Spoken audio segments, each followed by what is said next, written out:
I suppose there is. She put the truck into drive and eased forward out of the parking lot. I don't see it. What? The four-wheel drive light. Iris glanced over at Magozzi, who was trying not to smile. It's right there, Gino. Magozzi pointed to the center console. Gino slumped back in his seat. As they crawled down the hill toward the lake, the crime scene and surrounding activity materialized out of a blurry white mist of snow. There were county cars, state patrols, the BCA vans, and a few civilian vehicles that Magozzi hoped belonged to off-duty cops and not the general public. No media yet, thank God.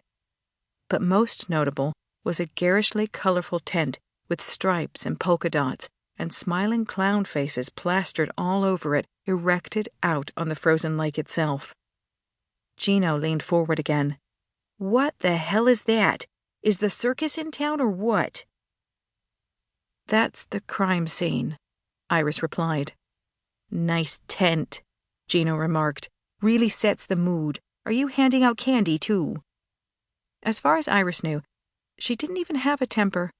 Cats threw up on her, men cheated on her.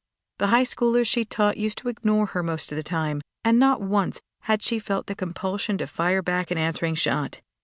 Maybe it was because she placed cats, husbands, and high schoolers on the same mental level, all creatures who were incapable of change, biologically mandated to behave a certain way. Or maybe it was because fighting back simply wasn't in her nature. She had the feeling that Detective Gino Ralseth was going to change all that, because she had to struggle to keep her tone even. Bob's party rental on Main Street was kind enough to donate it. It was all we could get on short notice. Gino grunted. Great. We're going to have every kid in the county swarming the place trying to buy tickets. Perhaps we could leave you at the entrance and you could hold them off with your big gun, Iris said sweetly, and then snapped her mouth shut, wondering where that had come from. Yeah, well, I took a look, and your gun's bigger than mine. Besides, from what I hear, dealing with kids is what you're trained for. Magozzi slid down in the passenger seat a little and covered his eyes. Iris skidded into an empty space on the landing and slammed the truck into park. So that's what this was about. Not just the pompous city cop looking down his nose at the county cops. This was all about her, the English teacher wearing the sheriff's badge, the woman wearing the sheriff's badge. He probably hated all women, sexist pig. Then again, he could just be a conscientious detective who didn't want an important investigation fumbled by someone as inexperienced as she was. Lord knows she couldn't blame him for that. If there was one thing Iris knew, it was the extent of her own incompetence. She sighed and turned in her seat to face him.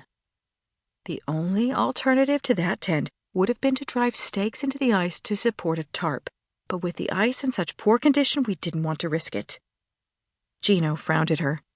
What do you mean the ice is in poor condition? It's the middle of January. You might recall that we had a very mild winter, until just last week, and the lakes around here are all spring-fed, so there's still some open water and weak spots. Be careful. Are you telling me this ice isn't safe?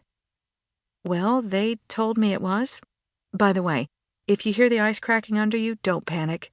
That happened a lot when I went out there earlier, but they said not to worry. When he reached the landing's edge, Gino stopped dead, his eyes wide and busy as he examined the ice. There's a crack, a big zigzaggy crack right there.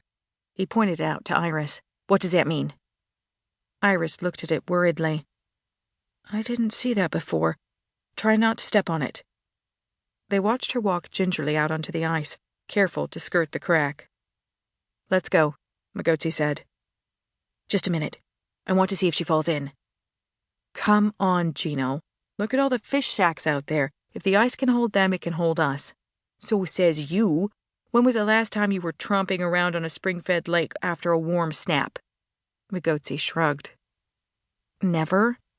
God damn it, Gino muttered. By the time they caught up with Iris, she was talking to the two deputies stationed in front of the tent's entrance.